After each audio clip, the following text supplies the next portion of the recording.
زیر پرچم دولت جمهوری تاجیکستان. نظام توجه باشه.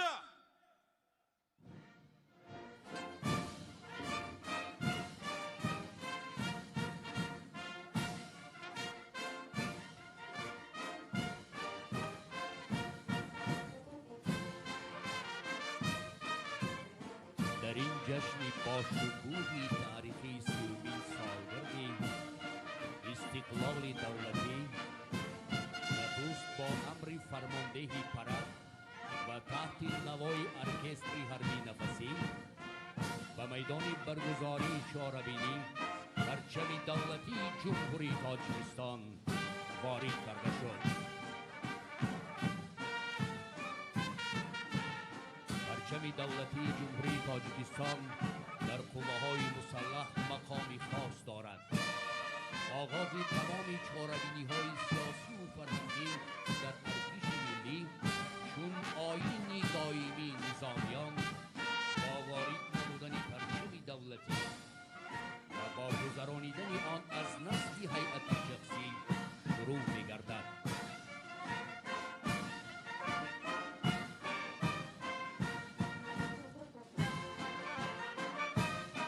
اگرچه تاجیکستان و ارتش ملی آن بسیار جوانند، لیکن انعنه‌های دولتداری و سپاهداری مردم تاجیک تاریخی چندین هزار ساله را دارد. روحی شکست ناپذیر ملی در مسیر تاریخ نیاگان امروزه های ما را همیشه همراه است.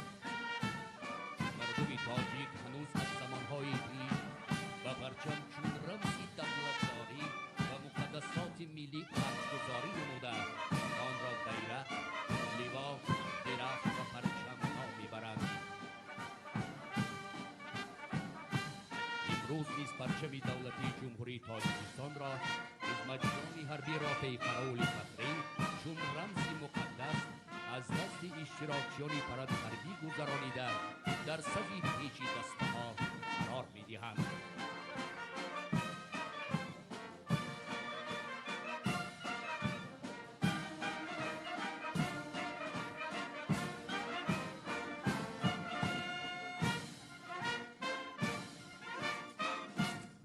آزاد پرد نظام توجه ببند.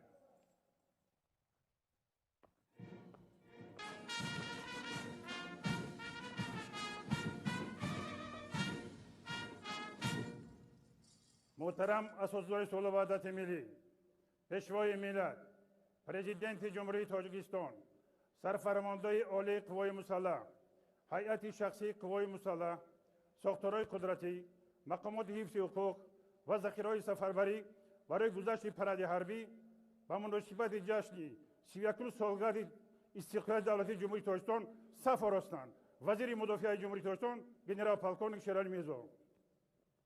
سلام رفیقان.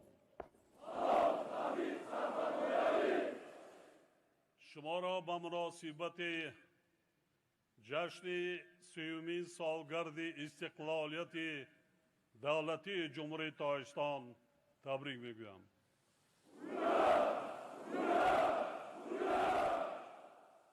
آزاد.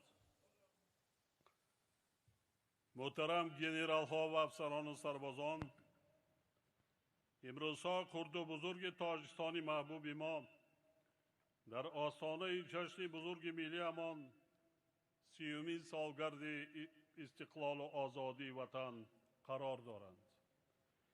چهاربینی های رسمی این جشن مقدس امروز با رسمی گذشت خدمتچیان حربی قواهای مسلح، هیئت شخصی مقامات حفظ حقوق و افسران و سربازان ذخیره‌های سفربری یعنی محافظان استقلال وطن، مرز و بوم دولت صاحب اختیار و حامیان قانونیت و ترتیبات آغاز می شود. به افتخار این سنه مبارک و سرنوشت‌ساز تمام هیئت شخصی قواهای مسلح، مقامات حفظ حقوق و هر یک شما را که حالا در این میدان صف آراستید صمیمانه تبریک میگویم.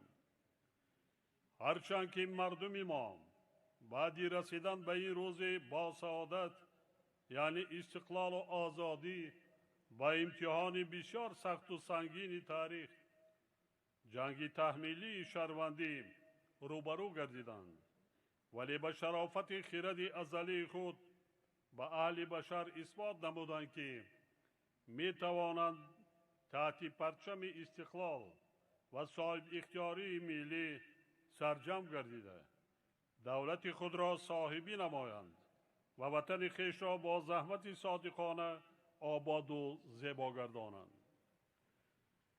در راه برقرارسازی ساخت انسانی، تأمین صلح و آرامی و ثبات سیاسی، خدمتچیان حربی قواهای مسلح و کارمندان مقامات حفظ حقوق کشور نقش برجسته تاریخی را اجرا کردند. به خاطر تأمین نمودن صلح و آرامی، ثبات سیاسی و زندگی آسوده ساکنان کشور، صدها نفر افسران و سربازان شجاع ما جان خود را قربان کردند که ما در این لحظه های با تنتنه و همیشه نام نیک و خاطره آنها را گرامی می‌داریم. ما با خدمت صافدلانه و وطن دوستانه نظامیان کشور یعنی فرزندان دلیر و جسور و غیور و شجاع ملت افتخار میکنیم. باور دارم که آنها قرض فرزندی، وظیفه شهروندی و رسالت جانمردی خود را در نزد ملت، وطن و دولت من بعد نیز صادقانه به جا می‌آورند.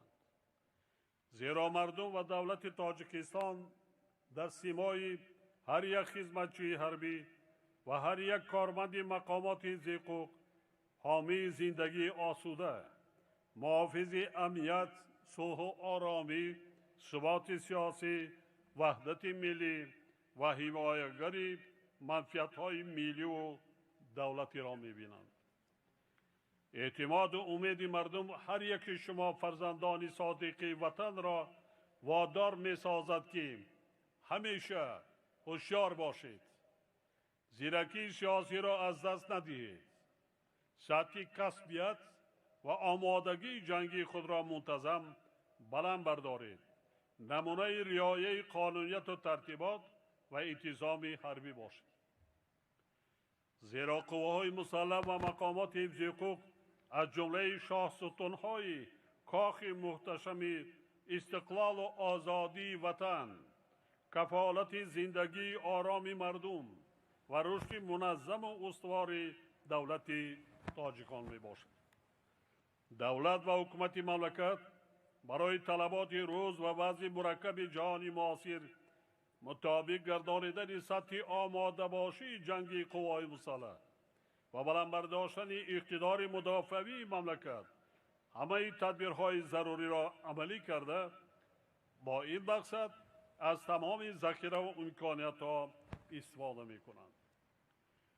در این روند باز هم بهتر تامین نمودن جزء تام‌های حربی و مقامات حفظ حقوق با تکنیک و تجهیزات حاضر زمان، سلاح و مهمات جنگی و دستگیری مالیوی و اجتماعی خدمتچیان حربی از جمله مسائل مهمترین می باشند که ما به حل آنها اعتبار اولین درجه و دائمی میدیم.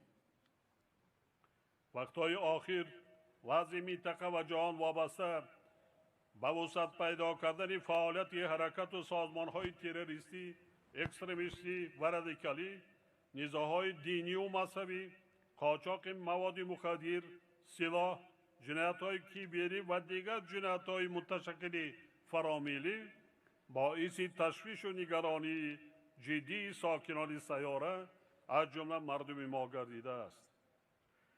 طبق تحلیل و پیشگویی‌ها چنین وضعیت در منطقه و کشورهای علاهده دنیا در آینده ادامه پیدا می‌کند و حتی شدت بیشتر کسب می‌نماید. در چنین شرایط رهبران قوای مسلح، مقامات حفظ حقوق و خصوصاً قشون‌های سرحدی را ضرور است که جهت تأمین حفظ سرحدی دولتی امنیت جامعه و دولت، حمایه زندگی آرام و آسوده مردم و در سطح بلند نگاه داشتن آماده باشی جنگی زود و تامها تمام تدبیرهای ضروری را عملی نمایند.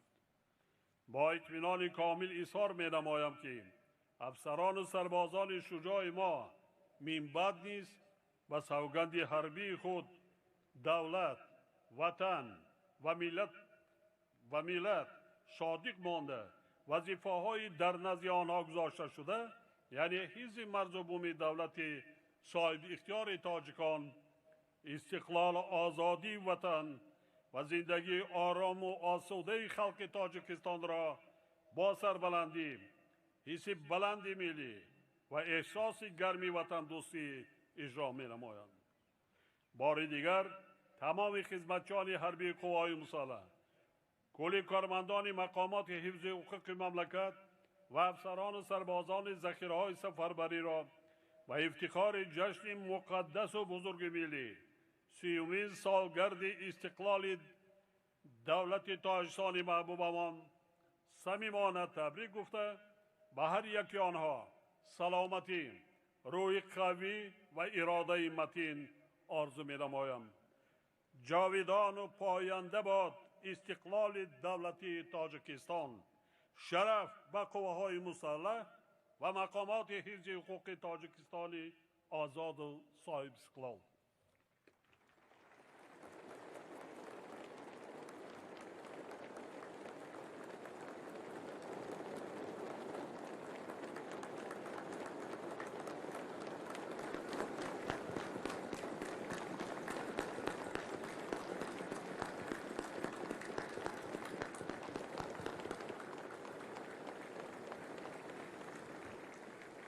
با سرفرمانده عالی قوه‌های مسلح جمهوری تاجیکستان شرف.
مراد نظام تحت ساز و نوای ارکستر حربی نفسی و زیر راهبردی پرچمبرداران رادع قراول فخری نخست به میدان نظامیان جوان و نورس یا خود شنوندگان لیسه حربی وارد شدند. داوطلبان به لیسه حربی در سن 15 سالگی شامل شده. آنها بعد ختم این مؤسسه میانه تعلیمی حربی برای ادامه تحصیل و دانشکده حربی وزارت مدافعه و آموزشگاه‌های عالی حربی کشورهای به ما هم پیمان فرستاده می‌شوند. تربیت گیرندگان لیسه حربی همچون افسران آینده بهر رشد و کمال منبعده قوه‌های مسلح دولت صاحب استقلالمان زمینه استوار می‌گذارند در دفاع وطن. در این پرد حربی هیئت شخصی گواردی ملی را، بتالون کراول فخری، هیئت فرماندهی افسران، جزء تام‌های تعینات مخصوص و سربازان قسم و واحدهای نظامی آن تشکیل می‌دهند. خدمتیان حربی گواردی ملی برای پایداری صلح و ثبات در تاجیکستان عزیز کارنمایی‌های زیاد نشان داده، هیئت شخصی آن در حفظ همه مظفریت‌های استقلال دولتی دائما آماده‌اند.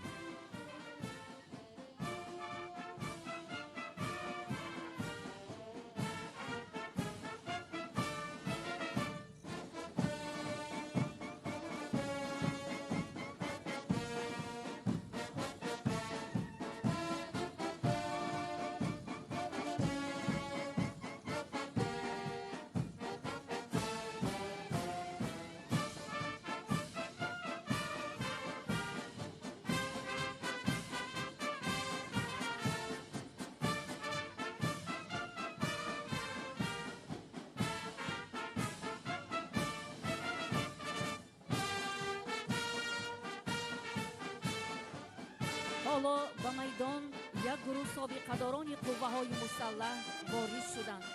هنوز از روزهای نخستین کسب نمودن استقلال دولتی، سابقه‌داران قوه‌های مسلح در هیئت ساختارهای قدرتی کشور برای حمایت منفعت‌های ملی تاجیکستان محبوب خدمت‌های بی‌سابقه نمودند و امروز نیز آنها در یک صف با محافظان وطن برای رشد و کمال من بعده ارتش ملی و در راه بلند برداشتن اقتدار مدافعتی کشور قدم‌های استوار می‌گذارند. اینک زنان و بانوان قوه‌های مسلح کشور، ساختارهای قدرتی و مقامات حفظ حقوق مملکت ای هم در مرکز میدان قدم می‌زنند. باعث خوشنودی و سرفرازی است که امروز زن و مادر تاجیک در برابر محافظ وطن بودن همزمان رادمردان حقیقی را به دنیا آورده، آنها را در روحیه آر و ناموس جوانمردی به کمال می‌رسانند. در سیاست اجتماعی دولت و حکومت تاجیکستان به مسئله بلند برداشتن مقام زنان و بانوان در حیات جامعه دقت جدی داده می شود. در ظرف 30 سال استقلال دولتی، زنان و بانوان و مادران تاجیک نه تنها در صف قوه‌های مسلح خدمت صافدلانه و صادقانه می نمایند، بلکه آنها در تمام بخش و ساحه‌های جامعه امروزه کار و فعالیت نموده مقام و منزلت خاصه را صاحب گردیدند. دولت و حکومت جمهوری تاجیکستان علل خصوص سروری غمخوار تاجیکان پیشوای ملت محترم امام علی رحمان زنان و بانوان مملکت را همه جانبه دستگیری می کنند و برای بهداشت وضع اجتماعی و اقتصادی و زیست و زندگانی شایسته آنها در مملکت تمام تدبیرهای ضروری را راه اندازی می نمایند. باعث افتخار و سرفرازی است که زنان و بانوان و مادران تاجیک امروز در قطار مردان بهر بلند برداشتن قدرت دفاعی کشور، رشد و نموی قوه‌های مسلح و در تعلیم و تربیه سربازان جوان عزمی قوی و رسالتی بی‌نظیر دارند. برای حفظ مرز و بوم این وطن قسم به پرچم و نشان تو، قسم به مغز ریزه های نان تو، قسم به عزم خلق صلح پرورم، قسم به سرزمین وحدت آورم، به نقد جان قسم به او وفا کنیم، وجود خود به هستیش دفاع کنیم.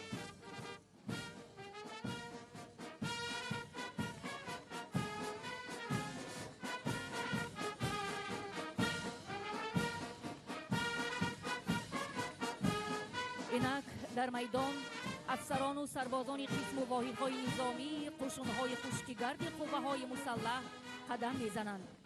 ریاست قشون‌های خشکیگرد در تابعیت وزارت مدافعه جمهوری همچون ارگان راهبری کننده این نوع قوه‌های مسلح سال 1997 تأسیس یافت ولی اکثر قسم‌های نظامی که در هیئت آن فعالیت می‌کنند هنوز از روزهای اول تأسیس یابی قوه‌های مسلح بنیاد یافته محک اساسی ارتش ملی تاجیکستان را تشکیل دادند. قشون‌های خشکیگرد از سیرشمارترین نوع قوه‌های مسلح به حساب رفته 70% شماره عمومی ارتش ملی تاجیکستان را تشکیل می‌دهند و در هیئت آن جزء تام‌های پیاده نظام، سواره تیرانداز و نیروهای پرقدرت و معاصر تانکی و ارتلری فعالیت می‌نمایند. این نیروی از هر لحاظ مسلح و مجهز ارتش ملی با آماده باشی بلند جنگی در حمایه همه دستاوردهای بی‌نظیر استقلال ملی سهمی باسزا دارد و در سمت تقویت بخشیدن اقتدار مدافعی کشور عزیزمان نقش کلان می‌بازد. سربازم و سربازم، شاهینم و شهبازم، حامی وطندارم، در حفظ او سربازم. سربازم و سربازم، تنکیست و تیراندازم، پرچم و نشان دارم، با کشور خود نازم. سربازم و سربازم، میری شب و در تازم، مرز و بوم کشور را پیوسته نگه سازم. سربازم و سربازم، یک حامی جان بازم، در حفظ وطن مادر این سر فدا سازم.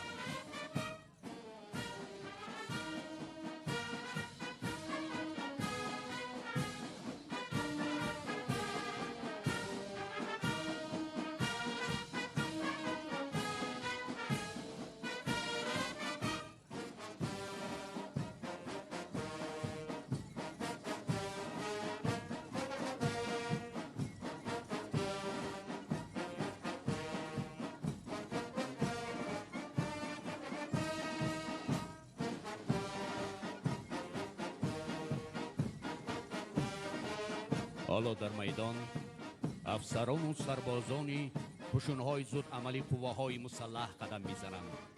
قشون‌های زود عمل با فرمان پرزیدنت جمهوری تاجیکستان ماه سپتامبر سال 2003 در دایره نوسازی قوه‌های مسلح جمهوری به زیاد نمودن شماره عمومی ارتش ملی تاجیکستان صورت گرفت. به هیئت آن بریگادای حمله‌آور دیسنتی ضربوی، بتالیون صلح‌جویانه، تیراندازان کوهی، حزب‌های نظامی تعیینات مخصوص و یک قطار جزء تام‌های دیگر شامل گشتند. هیئت شخصی قشون‌های زود عمل از روی برنامه تقویت داده شده آمادگی جنگی تعلیم و تربیت داده می‌شوند. قشون‌های زودعمل در هیئت سازمان‌های با نفوذ جامعه جهانی یک قطار عهده‌داری‌های بین المللی را دارا بودند.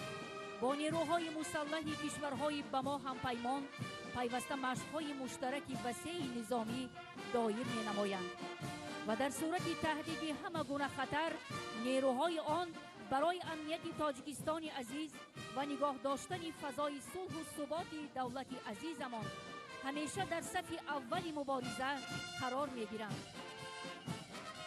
چیست استقلالیت؟ سربلندی و سرافرازی به جان، قدر خود بشناختن تا جاویدان. قصر بنیاد سعادتمندی است، نخل شیرین میوه پیوندی است. اینک با قدم‌های صفی افسران و سربازان قوه‌های حربی هوایی و مدافع ضد هوایی قوه‌های مسلح در میدان قدم می‌زنند. این دو نوع قشون با نظر داشتی هدف و وظیفه‌های یگانه سال 2005 متحد گردانیده شدند. در عین زمان قوه‌های حربی هوایی و مدافع ضد هوایی با معاصرترین تکنیک و لوازمات غربی مجهز گردانیده شده. هیئت شخصی آن با آمادگی بلند جنگی از زمین فضای جمهوری را نظارت و از فضا سرحدات زمینی تاجیکستان عزیز را محافظت می‌کنند.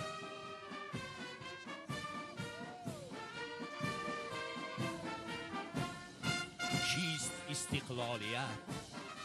در سر منبر سر ننگ است و نام، گل شمیدن از گلستان مقام، باشد از اجداد سامانی پیام که همین دانید عمری بر دوام. اینک کارمندان میلیسیای وزارت کارهای داخلی جمهوری تاجیکستان در مرکز میدان برگزاری این چاره‌بینی قدم میزنند. کارمندان میلیسیا هنوز از روزهای نخستین صاحب استقلالی تاجیکستان عزیز چون سپری با اعتماد ترتیبات جمعیتی در مبارزه علیه همه گونه ظهورات نامطلوب و بهر معتدل نگاه داشتن وضعیت داخلی مملکت نقش کلیدی می‌بازند.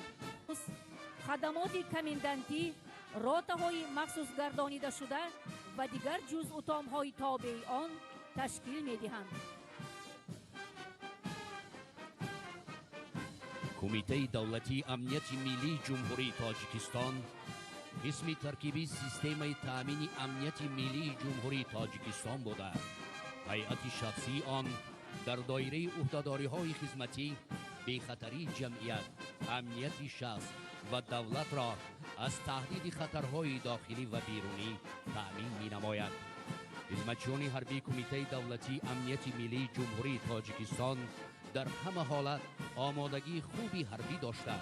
هیئت شخصی آن برای عملیات‌های مهم و مخصوصاً مهم سفربر کرده می‌شوند. ختم کنندگان کافدره حربی دانشگاه تکنیکی تاجیکستان در همه ساختارهای قدرتی مملکت کار و فعالیت نظررس دارند. تاجیکستان دل من، نبض دل و جان منی. تاجیکستان دل من، هستی و ایمان منی. فخرم از کوه و دمن، ثروت ناتکرارت، هر قدم منظره و باغ و گلستان منی. تاجیکستان قلب من، دنیای من، جانی منی. با مناسبت جشن 30 سالگی استقلال دولتی جمهوری تاجیکستان در مرکزهای مأموری تمام ولایت‌ها و هر یک شهر و ناحیه‌های جمهوری نیز با جلب قسم و واحدهای نظامی قوه‌های مسلح، جزء تام‌های ساختارهای قدرتی، مقامات حفظ حقوق کشور و هیئت ذخیره‌های سفربری پرت‌های حربی دایر شدند که شماره اشتراکچیان آن را مجموعاً زیاده از 162,000 نفر تشکیل می‌دهند.